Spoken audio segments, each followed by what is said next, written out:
Hi, இன்னைக்கு நம்ம என்ன செய்ய போறோம்னா சப்பாத்தி நூடுல்ஸ் செய்ய போறோம். அது எப்படி செய்யணும்னு இப்போ நம்ம பார்க்கலாம்.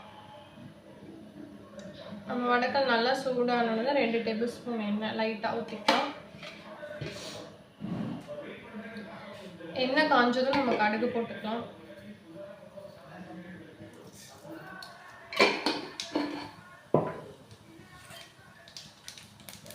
கடுகு பொரிஞ்சதும் இஞ்சி பூண்டு சேர்த்துக்கலாம். அது நல்லா கொஞ்சம் வதங்கணும்னா நம்ம வெங்காயம் சேர்த்துக்கலாம்.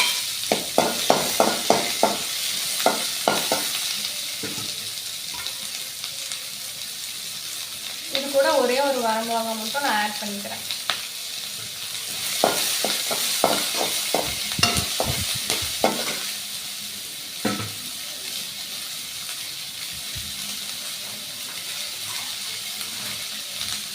ஒரு கொத்து கருவேப்பிலை போட்டுக்கிறேன்.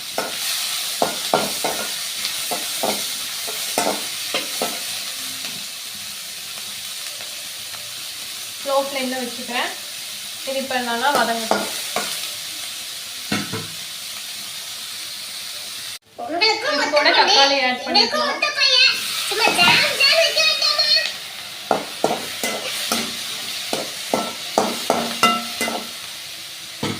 இது கூட கொஞ்சம் உப்பு மஞ்சள் ஆட் பண்ணிக்கலாம். உப்பு கொஞ்சம், மஞ்சள் கொஞ்சம்.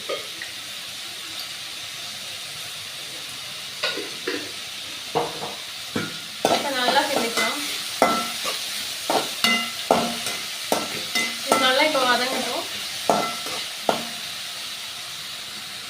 இப்போ நல்லா வதங்கிடுச்சு.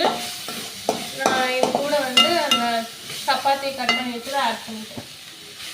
இப்போ இதை நல்லா நம்ம மிக்ஸ் பண்ணிக்கலாம். இப்போ நான் நல்லா மிக்ஸ் பண்ணிட்டேன். இது கூட கொஞ்சோண்டு சிக்கன் பொடியும் லைட்டாக உப்பு சேர்த்துனா போதும். இப்போ இதை நம்ம நல்லா மிக்ஸ் பண்ணிக்கலாம். இப்போ நல்லா மிக்ஸ் பண்ணிட்டேன். நல்லாவும் குக் ஆகிடுச்சு. இப்போ நம்ம இதை வேறு இதுக்கு மாற்றிக்கலாம். அவ்வளோதான், நம்மளோட சப்பாத்தி நூடுல்ஸ் ரெடி ஆகிடுச்சு. இதில் காரமும் நான் கம்மியாக தான் சேர்த்திருக்கேன், ஆயிலும் கம்மியாக தான் சேர்த்திருக்கேன். நீங்கள் ட்ரை பண்ணி பாருங்கள். மறக்காமல் நம்ம சேனலை சப்ஸ்கிரைப் பண்ணுங்கள்.